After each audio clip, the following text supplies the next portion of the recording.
Hello दोस्तों, क्या हालचाल आप सबके। तो आज हम पढ़ने जाने वाले हैं वीएलडीडी फर्स्ट ईयर के फार्मेसी सब्जेक्ट में कीमोथेरेपी के बारे में।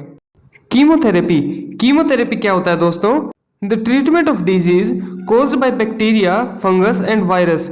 जो बैक्टीरिया, फंगस और वायरस इत्यादि होते हैं ना दोस्तों, वे बीमारियां करते हैं शरीर में, और उस बीमारी को ठीक करने के लिए हम क्या करते हैं? कीमोथेरेपी करते हैं। किसकी हेल्प से करते हैं? हम ड्रग्स की हेल्प से करते हैं। तो टोटल बात क्या है दोस्तों? किसी ड्रग की हेल्प से किसी बीमारी को ठीक करने की प्रक्रिया को हम कीमोथेरेपी कहते हैं। प्रिंसिपल्स ऑफ कीमोथेरेपी, जो कीमोथेरेपी है ना, उसके काम क्या होते हैं? These drugs specifically kill pathogenic micro organism without harming host body. ये ड्रग्स कौन सी होती हैं दोस्तों? ये ऐसी ड्रग्स होती हैं जो हमारे शरीर के अंदर पैथोजेनिक माइक्रो ऑर्गेनिज्म होते हैं ना दोस्तों। पैथोजेनिक मतलब बीमारी को कोज करने वाले, बीमारी को करने वाले ऑर्गेनिजम्स होते हैं ना, उनको मारने वाली ड्रग्स होती हैं। लेकिन ये हमारी जो होस्ट बॉडी होती है ना, जिसको बीमारी हुई है, उसको कोई नुकसान नहीं पहुंचाती हैं। ये सिर्फ उस माइक्रो ऑर्गेनिज्म को नुकसान पहुंचाती है जो डिजीज कर रहा है, जो बीमारी कर रहा है। एंटीबायोटिक्स एंटीबायोटिक्स क्या होता है दोस्तों? These are the chemicals secreted by micro organism. ये ऐसे केमिकल्स होते हैं जो माइक्रो ऑर्गेनिज्म द्वारा सेक्रेट किए जाते हैं, माइक्रो ऑर्गेनिज्म द्वारा प्रोड्यूस किए जाते हैं, माइक्रो ऑर्गेनिजम्स द्वारा बनाए जाते हैं, एंड यूज टू किल और stop the growth of other micro organism. और जो सब्सटेंस, जो केमिकल माइक्रो ऑर्गेनिज्म ने बनाए थे ना, उनका यूज करके हम दूसरे माइक्रो ऑर्गेनिज्म को मार देते हैं जो हमें बीमारी करते हैं। उन्हें ही हम एंटीबायोटिक्स कहते हैं। यानी कि हम एंटीबायोटिक्स किन्हें कह सकते हैं? ऐसे केमिकल्स जो माइक्रो ऑर्गेनिज्म द्वारा बनते हैं और दूसरे माइक्रो ऑर्गेनिजम्स को मारने के लिए ही यूज किए जाते हैं। जैसा कि यहाँ पर नाम में भी दे रखा है दोस्तों, एंटी मतलब विपरीत और बायो मतलब लिविंग, यानी कि लिविंग चीज का यूज करके हम किसी लिविंग चीज को मार रहे हैं। Properties of an ideal chemotherapeutic agents. अगर हमारे पास कोई ऐसी दवाई है जो एंटीबायोटिक्स की तरह काम करती है, यानी कि केमिकल्स का यूज करके डिजीज को क्योर करती है, बीमारी को क्योर करती है, तो ऐसी ड्रग, यानी कि एक अच्छी ड्रग कैसी होनी चाहिए, उसकी क्या प्रॉपर्टीज होनी चाहिए? These should have selective and effective anti microbial activity. जो ड्रग सेलेक्ट की है ना, उसमें सेलेक्टिव और इफेक्टिव एंटी माइक्रोबियल एक्टिविटी होनी चाहिए। मतलब ये नहीं होना चाहिए कि हमने एंटीबायोटिक दे दी हमारे जानवर को और उसी को वो नुकसान पहुंचा रही है। यानी कि वो सेलेक्टिव होनी चाहिए, एक पर्टिकुलर माइक्रो ऑर्गेनिज्म पर काम करनी चाहिए, और इफेक्टिव होनी चाहिए, और काम भी करनी चाहिए। काम ही नहीं करेगी तो क्या फायदा। और एंटी माइक्रोबियल होनी चाहिए, सिंपल सी बात है दोस्तों, माइक्रोब्स को मारने वाली होनी चाहिए। Activity should be more of bactericidal than bacteriostatic. जो हमने दवाई सेलेक्ट की है ना, उसका इफेक्ट बैक्टीरियोसाइडल होना चाहिए, बैक्टीरियोस्टेटिक की जगह। अब आप सोच रहे होंगे कि बैक्टीरियोसाइडल और बैक्टीरियोस्टेटिक क्या होता है। बैक्टीरियोसाइडल दोस्तों बैक्टीरिया को मारना होता है, साइडल मतलब किल करना, और स्टेटिक मतलब ग्रोथ को स्टॉप करना, यानी कि ग्रोथ को रोकना। तो यहाँ पर जैसे कि दे रखा है, जो हमने सेलेक्ट की है ना दवाई, उसमें क्या होना चाहिए, उसकी क्या एक्टिविटी होनी चाहिए? बैक्टीरियोसाइडल होनी चाहिए बैक्टीरियोस्टेटिक की जगह, यानी कि वो बैक्टीरिया को किल कर दे, ना कि उसकी ग्रोथ को स्टॉप करे। This should not have bacterial resistance. जो दवाई हमने सेलेक्ट करी है ना, उसमें बैक्टीरियल रेजिस्टेंस नहीं होना चाहिए, या फिर कम से कम होना चाहिए। अब समझो कि बैक्टीरियल रेजिस्टेंस क्या होता है। बैक्टीरियल रेजिस्टेंस होता है जब हम कोई दवाई देते हैं ना और कम अमाउंट में दे देते हैं, तो क्या होता है, बैक्टीरिया को ज़्यादा इफेक्ट नहीं कर पाती है वो दवाई। और अगर इफेक्ट नहीं करेगी ना, तो बैक्टीरिया अपने अंदर रेजिस्टेंस बना लेगा, यानी कि एक प्रतिरोध बना लेगा। और प्रतिरोध बनाने के बाद अगर हम उसी दवाई को ज़्यादा मात्रा में भी देना, तो वो दवाई उस बैक्टीरिया पर असर नहीं कर पाएगी। इसे ही हम बैक्टीरियल रेजिस्टेंस कहते हैं। तो क्या होना चाहिए, हमने जो दवाई सेलेक्ट की है ना, उसमें बैक्टीरियल रेजिस्टेंस कम से कम हो या फिर ना हो। This shouldn't have harmful effect on host body. जो होस्ट की बॉडी है ना, यानी कि जिसे हम दवाई दे रहे हैं, उस पर कोई भी हार्मफुल इफेक्ट नहीं होना चाहिए दोस्तों, यानी कि कोई नुकसान ना पहुंचाए वो होस्ट बॉडी को। Substances and enzymes found in animal body shouldn't affect there efficacy. और क्या है दोस्तों, जो होस्ट बॉडी है ना, यानी कि जिसे हम दवाई दे रहे हैं, उसके शरीर में भी बहुत सारे सब्सटेंसेस होते हैं, बहुत सारे एंजाइम पाए जाते हैं। तो ये ड्रग क्या होनी चाहिए, उन एंजाइम्स से, उन सब्सटेंसेस से प्रभावित नहीं होनी चाहिए, यानी कि इन एंजाइम्स का हमारी ड्रग पर कोई भी असर नहीं होना चाहिए। These should be easily soluble in water. ये पानी में घुलनशील होनी चाहिए। It's concentration in body fluids is maintained for maximum time. जो हम ड्रग देते हैं ना दोस्तों, वो कहाँ पर जाकर घुलती है? हमारे रक्त में जाकर घुलती है और हमारे जो बॉडी पार्ट्स है ना अलग अलग, वहां पर पहुंच जाती है। तो ब्लड के अंदर क्या होना चाहिए? जो हमने दवाई दी है ना, उसकी कंसंट्रेशन मेंटेन रहनी चाहिए, यानी कि वो दवाई खून में ज्यादा देर तक रह सके, ऐसी दवाई होनी चाहिए। These should be easily and economically available. ये क्या होनी चाहिए? आसानी से प्राप्त होनी चाहिए, यानी कि कहीं पर जाएं तो आसानी से मिल जाएं, और इकोनॉमिकली अवेलेबल यानी कि सस्ती भी होनी चाहिए। When antibiotics are given together, these act in three ways। जब कोई भी एंटीबायोटिक है ना वो दी जाती है ना, तो वो तीन प्रकार से काम करती है: additive effect, synergistic effect and antagonistic effect. Additive effect में क्या होता है? अगर हमने एक दवाई दी और उसके बाद दूसरी दवाई दे दी, तो वे दोनों मिलकर अपना अपना काम करेंगी। सिनर्जिस्टिक इफेक्ट, इसमें क्या होता है दोस्तों? जैसे कि अगर हमने एक दवाई दी और दूसरी दवाई दी, ये दोनों मिलकर और भी अच्छा परफॉर्म कर पाएंगी, यानी कि बेस्ट है ये दोस्तों।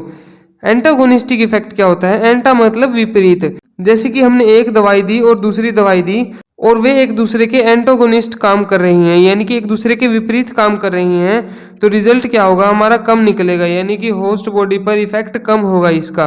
Classification of antibiotics. जो एंटीबायोटिक्स है उनको कितने भागों में विभाजित किया गया है? सबसे पहले है नैरो या मीडियम स्पेक्ट्रम। नैरो यानी कि कम, और मीडियम यानी कि बीच का। स्पेक्ट्रम मतलब यहाँ पर रेंज से है, यानी कि कम या फिर थोड़ी रेंज वाली antibiotics. These kill either gram positive और ग्राम नेगेटिव बैक्टीरिया। ये ड्रग्स क्या करती हैं? या तो ग्राम पॉजिटिव बैक्टीरिया को मार देती हैं या फिर ग्राम नेगेटिव बैक्टीरिया को मार देती हैं। इनमें से एक को मार देती हैं, ये दोनों को नहीं। ब्रॉड स्पेक्ट्रम एंटीबायोटिक्स यानी कि बहुत बड़ी रेंज वाली antibiotics. These kill both gram positive and gram negative bacteria. Broad spectrum antibiotics क्या होती हैं? ग्राम पॉजिटिव और ग्राम नेगेटिव बैक्टीरिया दोनों को मार देती हैं। Example tetracycline and oxytetracycline etcetera. Next है बैक्टीरियोस्टेटिक। बैक्टीरियोस्टेटिक क्या होता है दोस्तों? These are those drugs which stops the growth of bacteria. ये ऐसी ड्रग्स होती हैं दोस्तों जो बैक्टीरिया के बढ़ने को रोक देती हैं। Example tetracycline and sulfa drugs. Bactericidal, ये कौन सी ड्रग्स होती है दोस्तों? दीज आर दोज ड्रग्स, ये ऐसी ड्रग्स होती हैं विच किल्स द बैक्टीरिया, जो बैक्टीरिया को मार देती हैं। Example penicillin. अब ये देखो दोस्तों, जब बैक्टीरियोस्टेटिक और बैक्टीरियोस्टेटिक दवाई दी जाती है ना, तो वे एडिटिव इफेक्ट करती हैं, यानी कि जैसे हमने पढ़ा था बैक्टीरियोस्टेटिक और बैक्टीरियोस्टेटिक मिलकर अपना अपना काम करेंगी। जब बैक्टीरियोसाइडल और बैक्टीरियोसाइडल दवाइयां मिलती है ना, तो वे क्या करती हैं? सिनर्जिस्टिक इफेक्ट दिखाती हैं, यानी कि वे दोनों काम करके एक दूसरे के साथ और भी अच्छा परफॉर्म करती हैं, यानी कि और भी अच्छा कार्य करती हैं। लेकिन जब बैक्टीरियोस्टेटिक और बैक्टीरियोसाइडल दवाई दी जाती है ना दोस्तों, तो वे एक दूसरे के एंटागोनिस्टिक काम करती हैं, यानी कि एक दूसरे के विपरीत काम करती हैं। नोट, जरूरी बात क्या है दोस्तों? Sulfonamide can be given with antibiotics. जो सल्फोनामाइड ड्रग होती है ना, वे एंटीबायोटिक्स के साथ दी जाती हैं। सल्फोनामाइड के बारे में आगे हम पढ़ेंगे दोस्तों। Mixed antibiotics can be given in following conditions. जो मिक्स्ड एंटीबायोटिक्स है ना दोस्तों, यानी कि कई एंटीबायोटिक्स वे कब दी जा सकती हैं? मिक्स्ड बैक्टीरियल इन्फेक्शन के दौरान, यानी कि कई सारे बैक्टीरियल इन्फेक्शन एक साथ हो रखे हैं तो।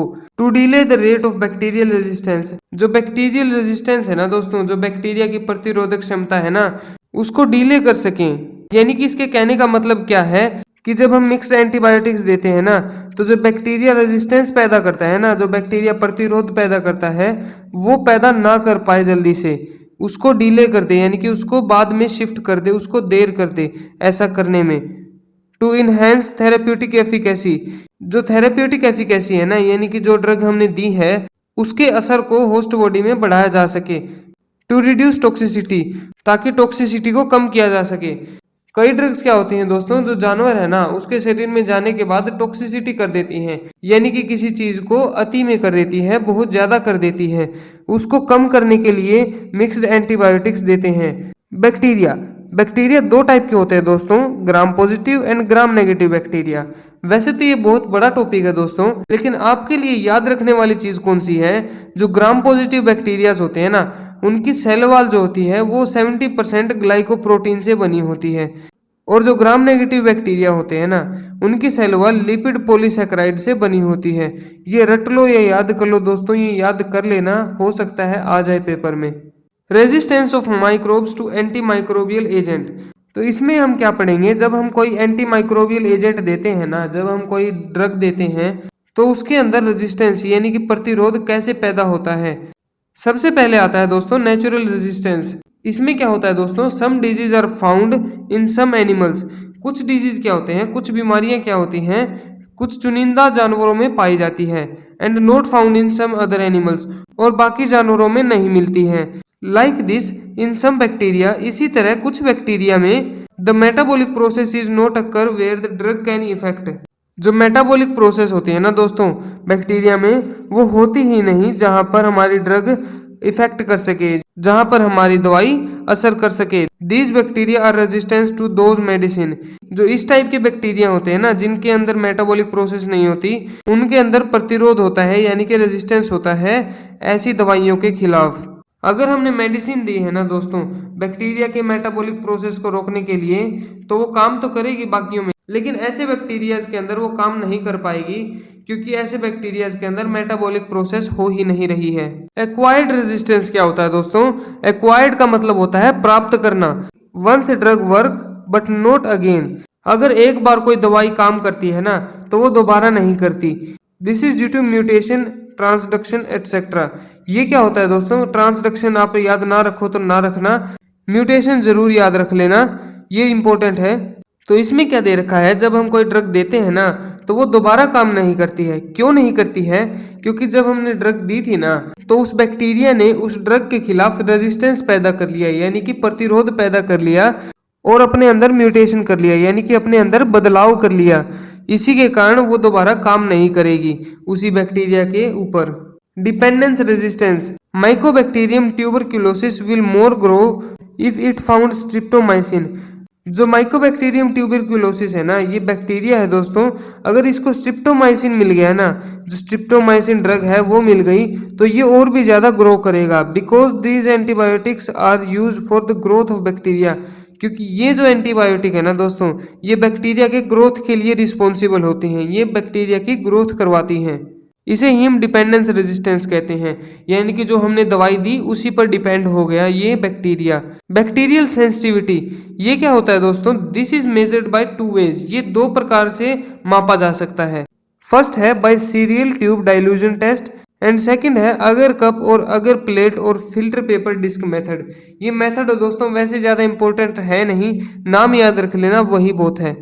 पेनिसिलिन, पेनिसिलिन क्या है दोस्तों, ये एक बैक्टीरियोसाइडल ड्रग है यानी कि बैक्टीरिया को मारने वाली ड्रग है। Work on bacteria cell wall, ये क्या होती है, बैक्टीरिया की जो सेल वॉल होती है ना, बैक्टीरिया की जो कोशिका भित्ति होती है उस पर काम करती है और बैक्टीरिया को मार देती है। ये दोस्तों इंपॉर्टेंट हो सकती है फुल फॉर्म, तो याद रख लेना ABST यानी कि एंटीबायोटिक सेंसिटिव टेस्ट। ये मिल्क में होता है दोस्तों, मिल्क के लिए टेस्ट होता है ये एक। तो आई होप गाइस आपको ये वीडियो समझ में आई होगी। Make sure to like and subscribe this video. मिलते हैं अगली वीडियो में, तब तक के लिए बाय।